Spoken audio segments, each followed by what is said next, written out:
नमस्कार बच्चों, स्वागत है आप सबों का संस्कृत समाधान क्लास में। आज मैं वर्ग दसम का ट्यूशन संस्कृत का वर्ग दसम का नित्य श्लोक का पाठ पढ़ाने जा रही हूँ। इसके पहले मैं एक श्लोक पढ़ा चुकी हूँ 1 नंबर का, और उसमें है नित्य श्लोक का पाठ है। यह सुप्रसिद्ध ग्रंथ महाभारत का उद्योग पर्व से लिया गया है। यह उद्योग पर्व का अंश है और यहाँ युद्ध में स्थित धृतराष्ट्र अपने मंत्री श्रेष्ठ विदुर जी को अपने मन की शांति के लिए कुछ नीति विषयक प्रश्न पूछते हैं, और उस प्रश्न से इनका जो समुचित उत्तर विदुर जी देते हैं, यह विदुर नीति ग्रंथ कहलाता है। यह भी भगवत गीता की तरह एक महाभारत का अंग है और यह स्वतंत्र ग्रंथ है। बच्चों, नीति श्लोक का पाठ से बहुत ही प्रश्न पूछा जाता है और यह वर्ग दसम के लिए बहुत ही महत्वपूर्ण पाठ है, इसलिए मैं इसको अच्छी तरह समझा देती हूँ। इसका श्लोक है, तत्वज्ञ सर्वभूतानां योगज्ञ सर्वकर्माणां उपायज्ञो मनुष्याणां नर पंडित उच्यते। तत्वज्ञ सर्वभूतानां, मनुष्य के सभी उपायों को जानने वाले, अर्थात सभी रहस्यों को जानने वाले, मनुष्य के सभी कर्म कौशलों को जानने वाले और मनुष्य के सभी उपायों को जानने वाले लोग ही पंडित कहलाते हैं। दूसरा है, अनाहूत प्रविशति अपृष्टो बहुभास्ते अविश्वस्ते विश्वसीति मूढ़ चेता नराधम। इसका अनाहूत बिना बुलाए हुए, प्रविशति प्रवेश करता है, अपृष्टो बिना पूछे हुए, बहुभाषते बहुत बोलना। कभी कभी किसी को देखते हो बिना पूछे हुए भी बहुत बकबक बोलते रहता है, तो वही कहता है बिना पूछे हुए अधिक बोलना। अविश्वस्ते अविश्वासी, विश्वसीति विश्वास करना, मूढ़ चेता मूर्ख और नीच लोग, और मूर्ख और नीच लोग ही कहलाते हैं। अर्थात बिना बुलाए हुए प्रवेश करना, बिना पूछे हुए अधिक बोलना, अविश्वासी पर विश्वास करना मूर्ख और नीच लोगों का काम होता है। अगला श्लोक है, एको धर्म परम श्रेय समय का शांति उत्तम विद्या का परमा तृप्ति अहिंसा का सुखावह।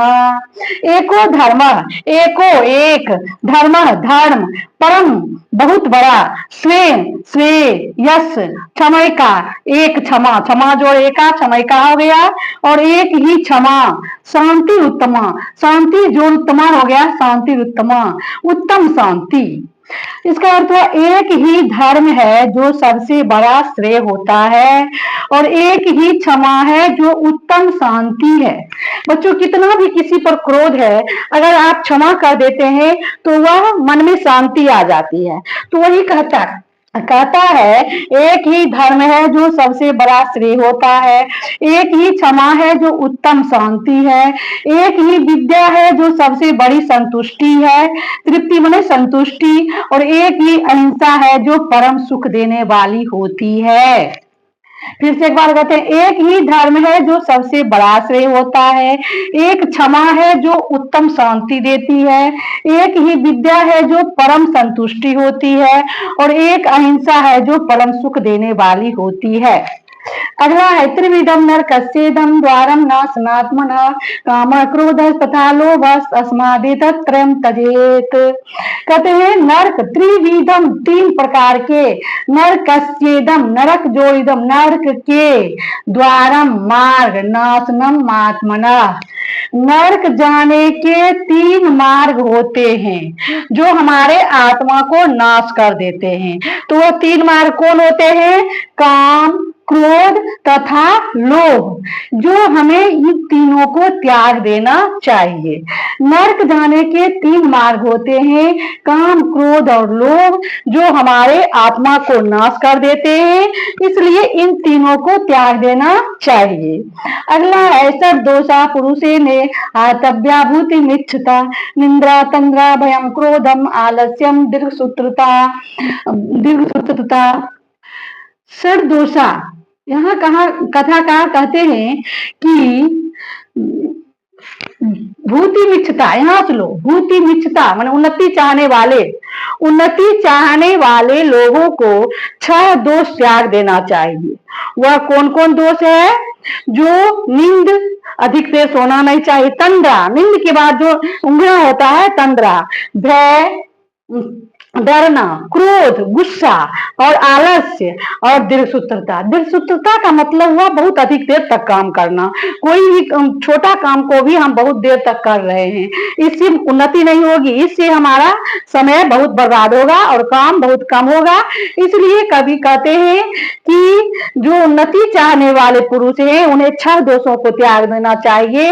नींद, ऊँघना, भय, क्रोध, आलस्य और दीर्घसूत्रता, अधिक देर तक काम करना।